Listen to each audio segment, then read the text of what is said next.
This is the third video from the Office of Teaching and Learning here at Loyalist College that's designed to help program teams understand and interpret the essential employability skills maps that have been produced.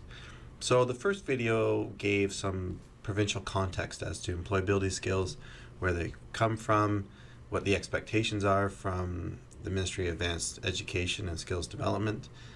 The second video looked at how that migrates to the course outline here at Loyalist College and the expectations in terms of identifying how they are taught and assessed.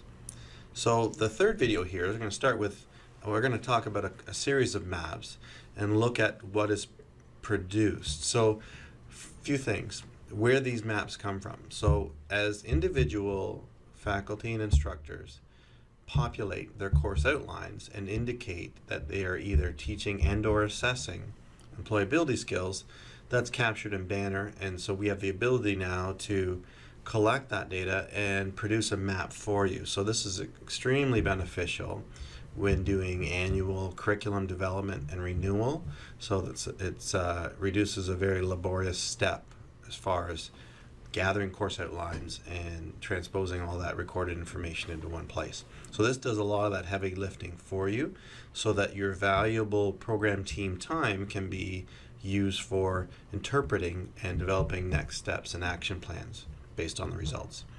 So having said that, these are produced from individual faculty and instructors populating these. So it stands to reason that once you get more of a global picture from a program level, you're going to see some opportunities to enhance, emphasize, de-emphasize, or just plain out address some of these essential employability skills outcomes. So let's look at a few maps here. So this particular one, let's talk about in general some of the potential pitfalls associated with teaching and assessing employability skills. In talking with colleagues across the province, in general, EES outcomes are often over-assessed and under-taught, meaning they may find their way onto evaluation strategies, rubrics, etc. Maybe not overtly, informally, etc., but nonetheless, they are contributing to the overall student grade. And that may be that they are over-assessed. However, the requisite time is not taken to actually identify the curriculum and teach it inside of those courses. So we always look for that sort of pattern where if they are over-assessed and under-taught, we need to address that and make sure that they're being taught as well as taught before they're being assessed. So let's work through one here, and just to orient you to this map, you can see here are the semesters, 1, 2, 3, 4 in this case, and the courses and course codes here, and that the 1 to 11 refers to the 11 essential employability skills as identified by the ministry. So you can see here that in this case, this course is identifying taught and assessed for 1 and 6. And you can follow this both across and down and get an idea of, in a given semester or in a given course, what EES outcomes are being addressed and how. So things that we want to look out for as you go down, so in this case, 1 and 2 are the communication outcomes, and they tend to be heavily emphasized in most programs. So one thing to look for is as you go down, you are going through time, 1, 2, 3, and 4, and going through the student experience, you are looking for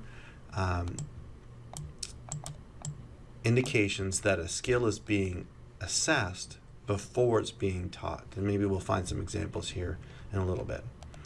We're also looking for the depth and breadth of that. So, in this case, there's a couple that aren't addressed in this semester, which is fine, but as you, for instance, follow this, let's look at 11 and follow it down, you can see it's taught, it's taught, it's taught, it's taught. In this case, it's never assessed. So there's no formal assessment being identified to EES 1. So this is extremely valuable information, and It may then prompt a program team to look at their curriculum in a program planning cycle and say, how can we look to incorporate that assessment? And again, we're producing some suggestions and some resources on how to assess each of these EES outcomes. So you could take a similar approach with each of them, and you may also look at number one and say, we are teaching and assessing this outcome a great deal. Do we want to continue to do that? Because really, at the end of the day, it is the program team's responsibility to satisfy themselves that they have taught and assessed these things. So they would be looking for these patterns and saying, have we taught it? Have we assessed it? Have we built upon or scaffolded the curriculum associated with this so that, for instance, we have semester 1 student level expectations of this outcome, and that those expectations change when they get to semester 4, and in often cases they do.